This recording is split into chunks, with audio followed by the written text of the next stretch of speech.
10 గంటల ప్రయాణం చేసి 3550 మెట్లెక్కి 6 గంటల దర్శనం కోసం క్యూ లైన్లో నిలబడి ఒక్క సెకండ్ ఆ స్వామిని చూస్తే మనం పడ్డ కష్టం అంతా ఎలా అయితే మర్చిపోతామో నిన్న కూడా అలాగే జరిగింది. నిన్న వైకుంఠ ఏకాదశి సందర్భంగా మాకు దగ్గరలో ఉన్న వెంకటేశ్వర స్వామి టెంపుల్కి అయితే వెళ్ళామన్నమాట.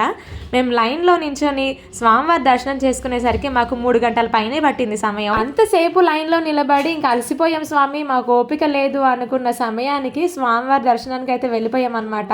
గుడిలోకి అడుగు పెట్టగానే అసలు కన్నుల పండగనే చెప్పాలి. స్వామిని చూడాలా, ఇటు ఈ అలంకరణ చూడాలా అర్థం కాలేదు. గుడంతా కూడా పువ్వుల తోటలాగే అనిపించింది. ఎక్కడ చూసినా గుత్తులు గుత్తులుగా పువ్వులు పళ్ళతో నిండుగా అలంకరించారు గుడిని. ఏ చిన్న పండగ అయినా సరే, ఏ అకేషన్ అయినా సరే నేను మాత్రం ఈ టెంపుల్కి వెళ్ళడానికి ప్రిఫర్ చేస్తాను. మాకు దగ్గరలో ఉంటుంది కుకట్పల్లిలో. చాలా బాగుంటుంది టెంపుల్. ప్రతి సంవత్సరం పువ్వులతో అలంకరణ చేస్తారు కానీ ఇంత గొప్పగా ఇదే సంవత్సరం ఇంత బాగా చేయడం, అసలు స్వామివారిని చూస్తూ ఉంటే అలా చూస్తూ ఉండిపోవాలనిపించింది. ధ్వజస్తంభానికి కూడా పువ్వులతో పళ్ళతో రకరకాలుగా అలంకరణ చేశారు. చాలా బాగుంది కదా. కుకట్పల్లిలోనే ఉన్న వాళ్ళు ఇంకా ఎవరైనా ఈ టెంపుల్ని విజిట్ చేయకపోతే కనుక వెంటనే విజిట్ చేయండి. చాలా బాగుంది. నాకు తెలిసి ఈ డెకరేషన్ అంతా కూడా జనవరి 1 దాకా కూడా ఉంచుతారనుకుంటా.